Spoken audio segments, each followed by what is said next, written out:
Café Caliente, noticia que mueve los sentidos, protagonistas de la noticia porque el respaldo de la información genera confianza. Noticias narradas de manera sencilla, clara y objetiva.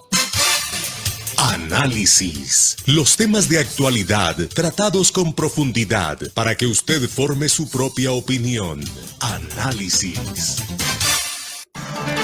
Buenos días. Bienvenidos a Análisis, este espacio que de lunes a viernes nos permite abordar diferentes temas de actualidad a nivel nacional, regional y local. Y uno de ellos tiene que ver con las tierras, con el manejo de tierras, con la entrega de las mismas, la toma de tierras por indígenas, campesinos y afros. ¿Cuál es la prioridad del gobierno de Petro en Colombia y en estas circunstancias? Tenemos como invitada a Lina María Naranjo, ella es abogada, especialista en derechos de tierras. Doctora Lina, buenos días, bienvenida. Marta Llanes, buenos días. Un gusto empezar el día con Café Caliente, noticias y toda su audiencia y el equipo de trabajo. Un gustazo también para nosotros estar con usted y tenerla como nuestra analista Café Caliente Noticias. Y bueno, ¿cuál será la prioridad del gobierno de Gustavo Petro con relación a la tenencia y a la toma de tierras para comunidades con discriminación positiva, entre otras, en Colombia? Pues Marta Llanes, o sea, la prioridad del gobierno Petro es el cumplimiento del punto 1 del acuerdo de paz, que es la reforma rural integral.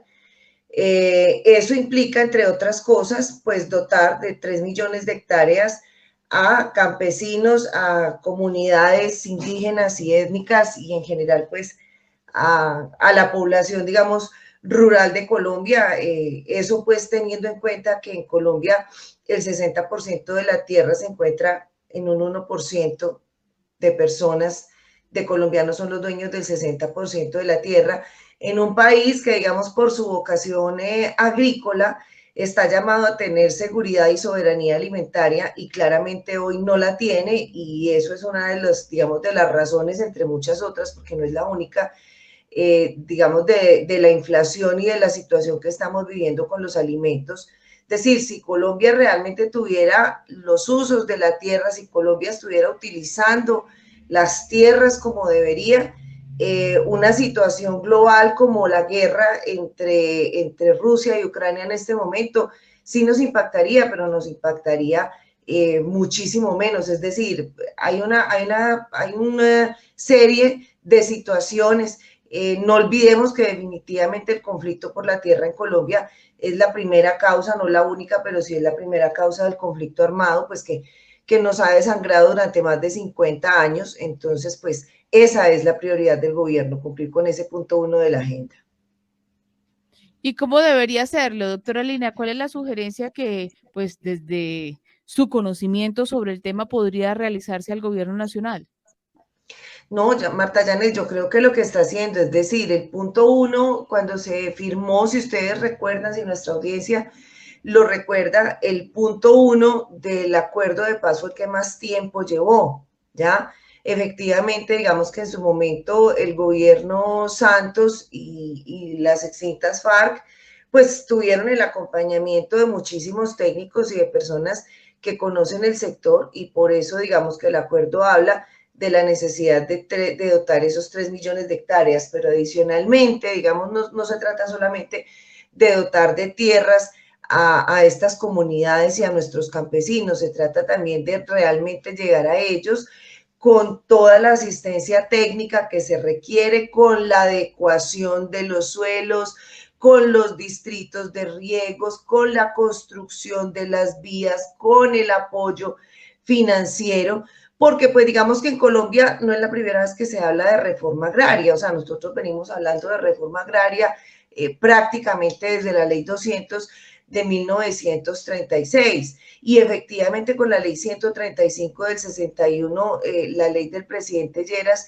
en su momento, que tenía también pues unas metas bastante ambiciosas, pues la realidad es que a hoy poco menos de 2 millones de hectáreas fue lo que se logró llegar a los campesinos, fue lo que se logró adjudicar. Entonces, pues creo que en general, tal como está previsto ese punto 1 de la agenda que no comprende, obviamente digamos que se basa principalmente en la dotación de esos 3 millones de hectáreas, pero que viene también con unos planes de ordenamiento de la propiedad rural, con una serie de planes específicos en lo que tiene que ver con educación, con salud, con acueducto, con alcantarillado, con redes de energía eléctrica, pues eso es lo que se necesita, porque la realidad es que tierras sí se han entregado, pero los campesinos se han quedado solos, sin apoyo técnico, sin apoyo financiero. ¿Y qué terminaron haciendo? Terminaron vendiendo las tierras, muchas de las tierras que hoy encontramos de grandes terratenientes, inclusive de un sector muy importante de la ganadería, en su momento fueron adjudicadas, lo cual, dicho sea de paso, estaba prohibido que ellos vendieran esas tierras, pero lo hicieron porque finalmente no pudieron cumplir con los compromisos que en su momento celebraron con el INCORA o con el INCODER, no fueron capaces por sí solos de poner a producir esas tierras. Entonces, por eso, digamos que lo que tiene que hacer el presidente es en general, pues cumplir con lo que se planteó en ese punto de la reforma rural integral. Lina, y otra cosa es que usted habla de la concentración de la tierra en pocos, ¿no? Pero también del manejo inadecuado que han realizado algunos a las tierras que adjudican por extinción de dominio a campesinos, entre otras situaciones en el país que pues resultan ser bastante reprochables. Claro, Marta Yané, es que realmente es un problema muy complejo, porque además de que estamos hablando de que el 1% de los colombianos son dueños del 60% de la propiedad rural, pues otra cosa muy triste es que realmente a la tierra no se le está dando el uso que corresponde, y no nos referimos, por ejemplo, solamente al tema de los cultivos de uso ilícito. Nos referimos a que la tierra tiene una vocación, uno no puede hacer en la tierra lo que le plazca, lo que le parezca. Ese concepto antiguo de nuestro Código Civil que decía que el derecho de dominio es aquel que le permite al propietario usar arbitrariamente o disponer arbitrariamente de su derecho, eso no es así. Recordemos que la propiedad en Colombia cumple una función social desde la Constitución de 1886, pero adicionalmente desde la Constitución de 1991 también le es inherente una función ecológica. Entonces, por ejemplo, de nuestras grandes tragedias, Colombia tiene aproximadamente, no sé, creo que son como 16 millones de hectáreas o algo así que tienen una vocación agrícola, y resulta que gran parte de esas tierras están destinadas a la ganadería, pero lo que es peor, a la ganadería extensiva. Entonces, digamos que por eso uno, mirando el acuerdo que celebró recientemente el gobierno con Fedegan, todo el tiempo se hace mucho énfasis, por ejemplo, en la adopción de mecanismos y de una ganadería basada en métodos o en mecanismos silvopastoriles, porque es que cuando estamos hablando de ganadería extensiva, estamos hablando de un promedio de una vaca por hectárea. Y lo que es peor, una vaca por hectárea en tierra que no está llamada a ser dedicada a la ganadería, sino a ser dedicada a la agricultura. De ahí que nosotros hoy en Colombia, cuando tenemos todo para tener un país con seguridad y soberanía alimentaria, pues no la tengamos. Por eso gran parte de ese acuerdo, entonces, como le digo, se orienta a eso, a establecer mecanismos silvopastoriles de la ganadería que implique que tengamos una ganadería intensiva, pero que además sea más rentable, pero que además genere más retención de nitrógeno en el suelo, mucha más captura de gases efecto invernadero, es decir, que sea altamente productiva en términos ganaderos, pero también en términos ambientales, que finalmente también le permita a Colombia cumplir con los compromisos de no emisión de gases de efecto invernadero, que lo que busca es que lleguemos a 2050 siendo un país carbono neutro. Sí, yo no sé si ya hablaron, doctora Lina, buenos días, ¿cómo me le va?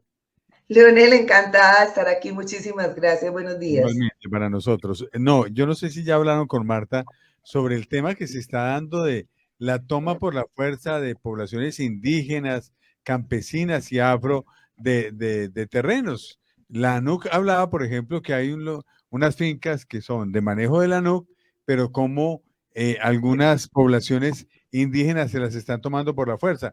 O sea, esto cómo regularlo y sobre todo cómo evitarlo el nuevo gobierno para que se pueda dar una reforma agraria integral como es la que se espera en el país. Leonel, mire, el gobierno pues tiene que acudir a todos los mecanismos que tenga. En principio, obviamente debe buscar mecanismos de negociación, porque claramente esas no son las vías. Además que digamos, en este caso, o en estos casos los que usted plantea, por ejemplo, los que vimos hace relativamente poco en el Cauca, es un territorio extremadamente complejo porque además la disputa no es ni siquiera solamente, digamos, entre los indígenas y los latifundistas o entre las comunidades negras y los latifundistas, sino inclusive que se trata de conflictos interétnicos entre comunidades indígenas y comunidades afro. Yo creo que lo que el gobierno tiene que hacer es inicialmente agotar todos los mecanismos de negociación, hacer todo lo que pueda precisamente para cumplir con esas promesas, con esa reforma rural integral, pero creo que si en determinado momento tiene que hacerlo, pues hay que recordar que definitivamente el Estado pues detenta el uso exclusivo de la fuerza. Obviamente siempre esa debe ser la última alternativa. Yo creo que estas comunidades también tienen que entender que un gobierno no por el hecho de llegar de un día para otro ya tiene la solución en sus manos, entonces también tiene que darle tiempo y la realidad es que es muy difícil solucionar un problema de décadas en cuestión de días. Este gobierno va a cumplir 2 meses y medio. Entonces tampoco pueden estas comunidades pretender ni mucho menos malinterpretar que una buena voluntad del gobierno de cumplir con esa reforma y de cumplir con esa deuda histórica que se tiene con estas comunidades, pues lo vaya a lograr en tan poco tiempo, ni pretender que este sea un gobierno exclusivamente a favor de ellos, porque es que si bien este gobierno fue elegido por una parte de los colombianos, es el gobierno de todos y para todos debe gobernar.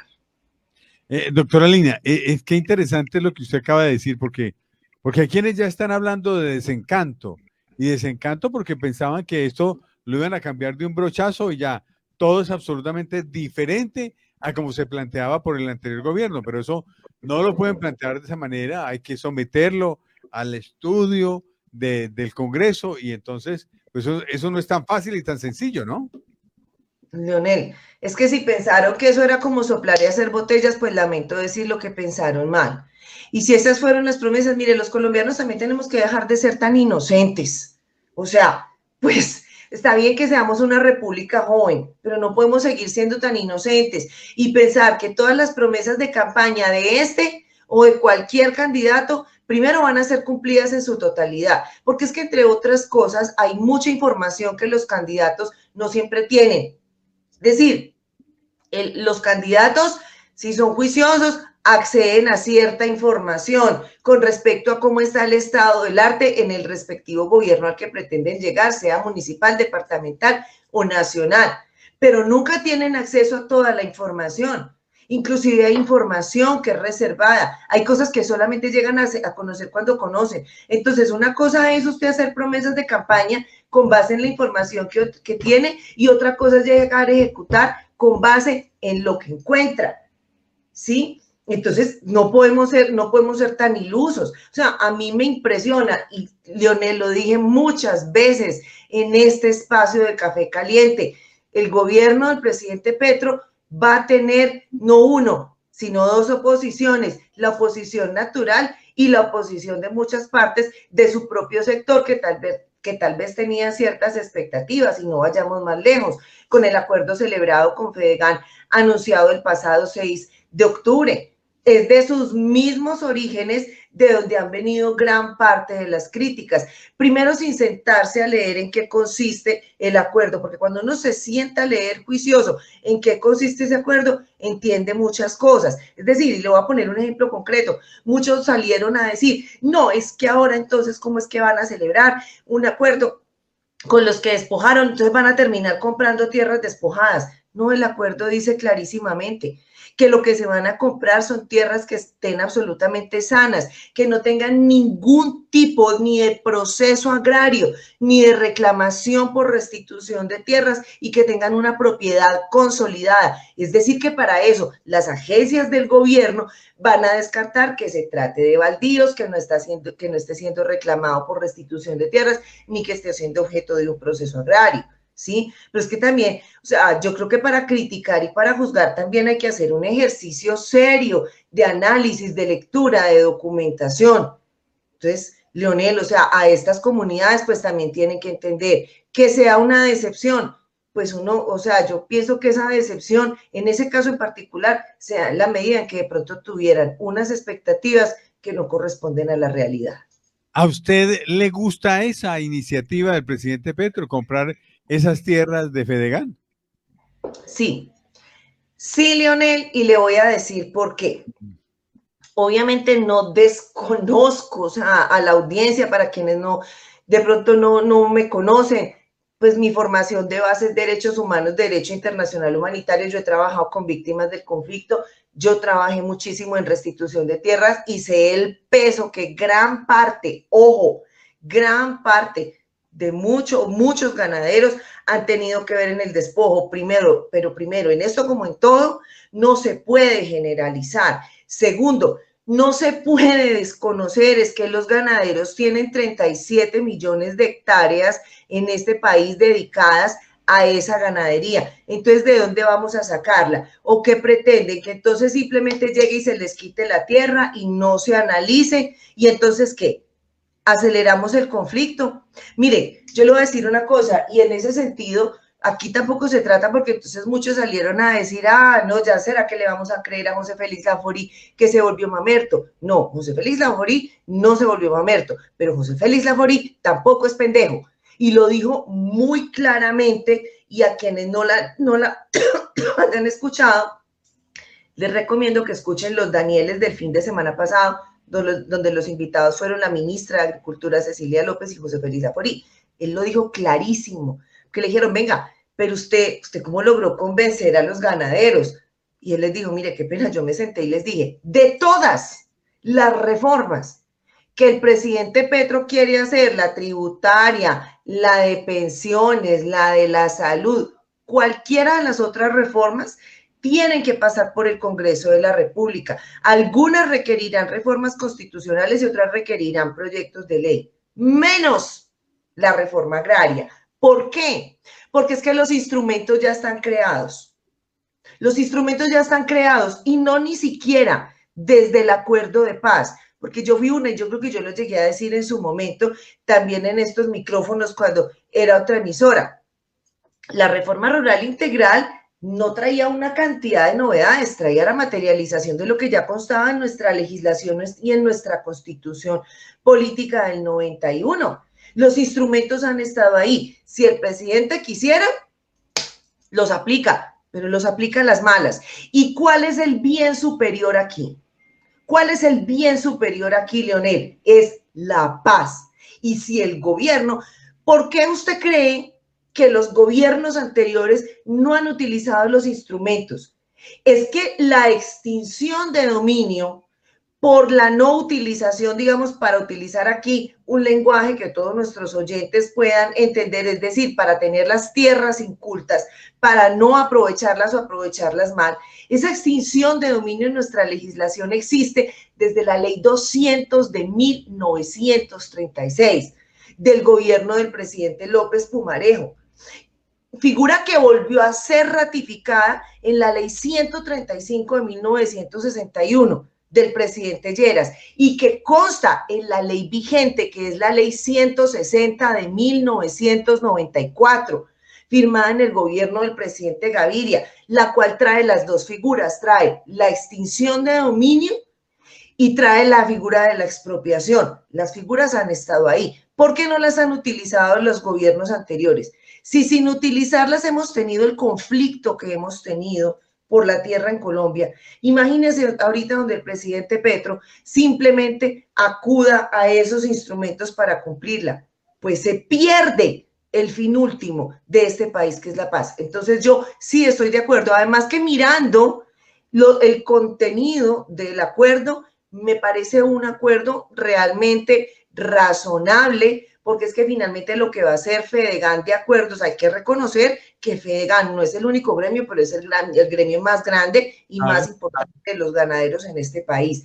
¿Qué va a hacer? Él no va a vender, porque Fedegan no es el dueño de las tierras, pero sí va a hacer la gestión con los asociados y, entre otras cosas, va a tener un papel que me parece importante de la transferencia tecnológica a esos campesinos y muchas otras funciones, la identificación de las mismas tierras.